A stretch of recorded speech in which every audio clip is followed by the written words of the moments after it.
What is up, y'all? Welcome back to my podcast, The Atlanta Audible. As usual, I'm your host, Ice Ray, and in today's episode, I'm going to be talking about the 2026 Atlanta Falcons draft class. So, the 2026 NFL draft officially wrapped up last Saturday, and the Atlanta Falcons added 6 new selections to the team. The 6 players include cornerback Avion Terrell, who was drafted 48th overall, wide receiver Zachariah Branch, who was drafted 79th overall, linebacker Kendall Daniels, who was drafted 134th overall, defensive tackle Ontario Thompson, who was drafted 208th overall, linebacker Harold Perkins, who was drafted 215th overall, and offensive tackle Ethan Oninanwa, who was drafted 231st overall. Let's get into it. Let's discuss this class, let's dissect this class, see how good it is. Atlanta's first pick in Terrell was an awesome one. Terrell was seen as a potential day 1 pick, and he fell all the way to pick 48, halfway through round 2. Avion Terrell is touted as a physical cornerback, similar to his brother, who can play both inside and outside and excels in press coverage. His strengths are as such: athletic, smooth hips, aggressive at the catch point, able to close quickly, competitive energy. His biggest weakness is his size, with Terrell listed at just 5'11". However, getting a first-round pick halfway through the second is amazing value, and the Falcons, especially second-team All-Pro AJ Terrell, could not be happier. Avion will undoubtedly be an upgrade over Mike Hughes, who struggled at times last season.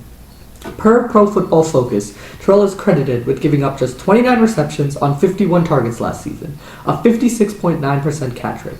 He surrendered just 340 total yards in 12 games, an average of 28 yards per game. He allowed 50 or fewer yards in 10 of his 12 games, 40 or fewer in 9, 25 or fewer in 6 games, 10 or fewer in 5 games, 5 or fewer in 4 games, and he had 2 games with 0 yards surrendered. He had 5 pass breakups and gave up just 3 touchdowns on the season.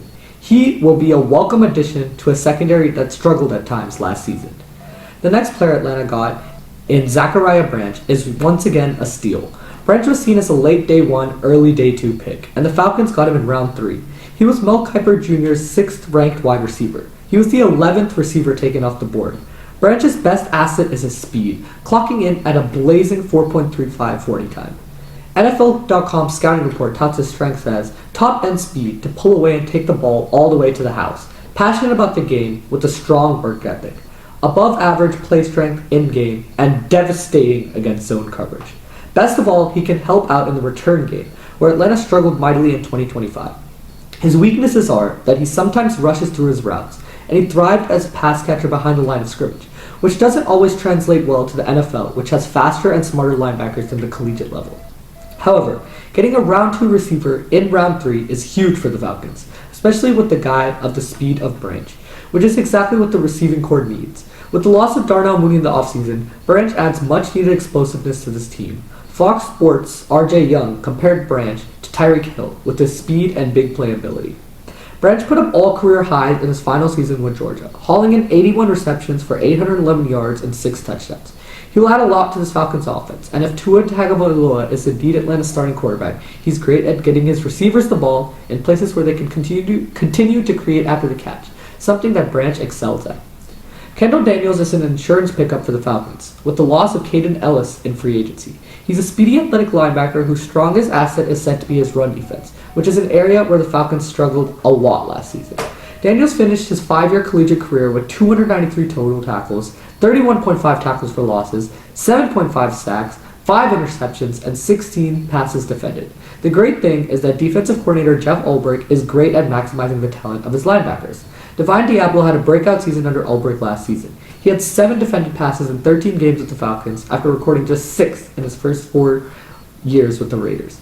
Atlanta's 5th pick, Ontario Thompson, is another insurance pick. As I said before, the Falcons struggled against the run, and Thompson is a big body being brought in to help combat that. Although he's unlikely to see the field much as a rookie, NFL.com scouting report praises his speed, saying he has exceptional closing speed for an interior lineman. Harold Perkins Jr. is another insurance/depth pick for Atlanta at the linebacker position. Basically, the team never wants to see J.D. Bertrand on the field again. However, Perkins could be a steal. He was seen as a first-round pick just 2 years ago, and the Falcons got him near the end of round 6. Mel Kiper Jr. himself wrote in his post-draft breakdown that Perkins has a real chance to make an impact for Atlanta this season.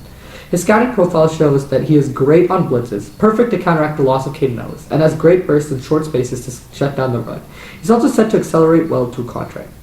He finished his 4-year collegiate career at LSU with 220 total tackles, 35.5 tackles for losses, including 8 in his final year, 17 sacks, 5 interceptions, and 10 defended passes.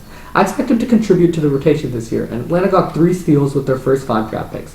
The Falcons' final selection was tackle Ethan Onyenenwa, who is a great depth pick at offensive tackle. With the surprising retirement of Caleb McGarry, the Falcons need help at the right tackle position. I, for one, think this is a solid draft class, especially without a first-round pick. Ian Cunningham definitely did all he could with the picks he had. He turned 5 picks into 6. He upgraded at key positions in cornerback and wide receiver, and he added depth where we needed depth. For our first draft class with only 5 picks, this is a solid class, and we got 3 steals in the first 5 picks, as I said. I think this is a solid draft class and it will age well. As usual, leave a like, leave a sub. I hope you enjoyed. Ice Ray, out.